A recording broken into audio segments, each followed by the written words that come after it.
let's try to look at the defense through Robert Saleh's eyes. They've added a lot of pieces to this defense. He had no say in guys coming and going.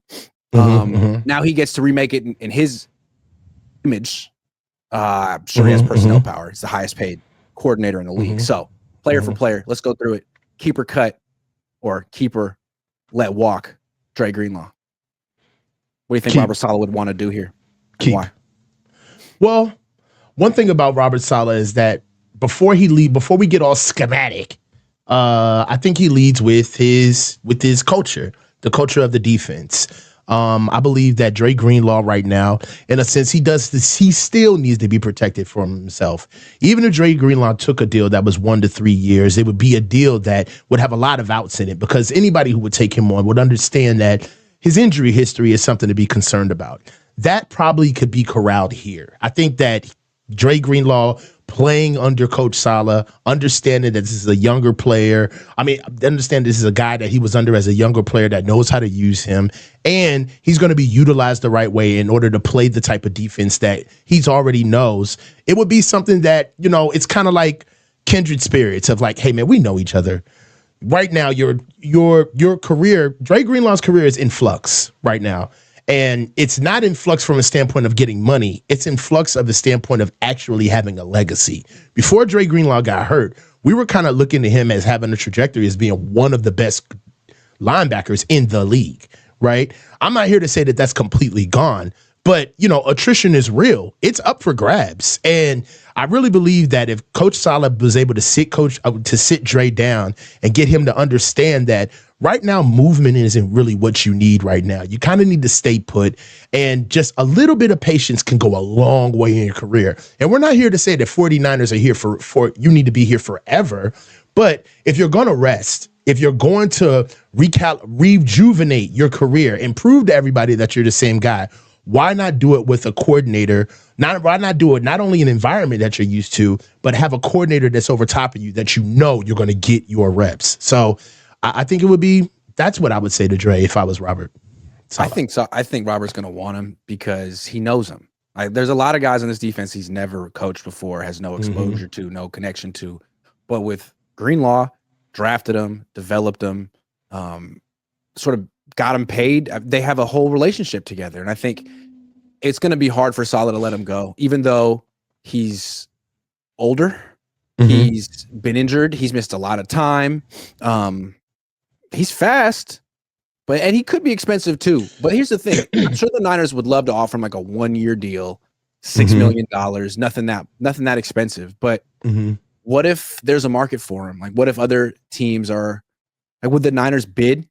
What if the Commanders and Adam Peters offer him 2-3 years, or the Texans? Do you think the 49ers would be that eager to bring back Dre Greenlaw? Or do you think they'll say, you know what, we got to sign Brock? Sorry.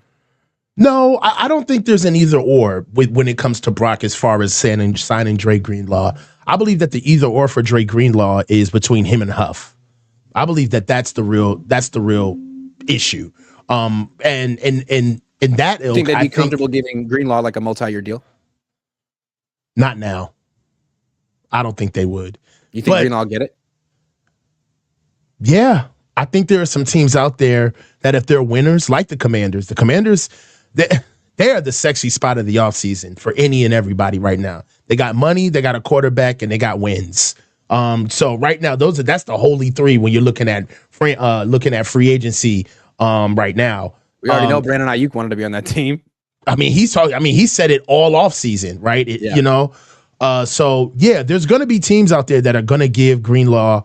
They're going to give Greenlaw really, really good deals. And to be honest, he really just needs rest. The audition was already made. The first 2 games he plays, he was Dre already.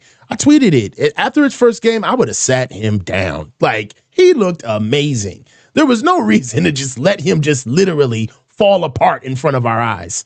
I do believe that he probably does get some multi-year offers from different teams. I think that having Robert Salah is honestly, he's not only our trump, I think he's the only card that we can play to keep Dre here. If somebody was to offer him that kind of money, there's really nothing here that would keep him here outside of Coach Salah sitting him down and having a one-on-one with him. remember when Salah first got this job, he took over the worst run defense in franchise history. They'd given up 2,600 yards and about 25 rushing touchdowns. The first thing he did was draft Solomon Thomas and Reuben Foster. Now, neither player worked out, but you can see where he was coming from. Let me get a big D end who can play D tackle and a violent weak side linebacker. So Dre Greenlaw is very important to this defense. It was soft without him. When he came back, it was the defense we remembered. My only thing is I feel like Salah and the Niners are going to say, boom, he showed he can do it. He's coming back. Give him a full offseason. He'll be Dre again. We're going to sign him. Maybe. The other thing you could say is, man, he didn't play a full game. He played a half and then he played a drive. And now he's going to be 28 and you're going to give him a 2-year deal and he could play 4 games this year. Again, we don't know. Another reason why I believe that the short deal is advantageous for the Niners too is that it allows us to see another year with D Winners as well to see how that bears out. What do you think of D Winners? I think D Winners, he grew on me earlier in the year. I think the biggest thing for D Winners is that he always had the game speed. I never had a problem with him being able to play. So does Mustafa, and we like Mustafa a little bit better, right? Right. But the thing about D for me is that he just really wasn't closing. He wasn't finishing. He was missing a lot of tackles, taking bad angles, definitely getting out physical in run fits. But I don't know what it is. Maybe he was, splitting time with Devondre Campbell. To be fair to D, like, what if he'd actually gotten all those snaps? He might have worked through it. So, and that's what I mean. Like, to be fair to him, guys are rhythm based, where you gotta let them play in order for them to kind of remember the last why Campbell play. Freaked out. Yeah, but in my opinion, if D Winners kind of takes a leap, in a sense, Dre Greenlaw could be expendable, right? But I don't want to do that. Like I told you on the phone earlier today, we got to monkey bar this. Like, don't let go of one until you got the other in hand.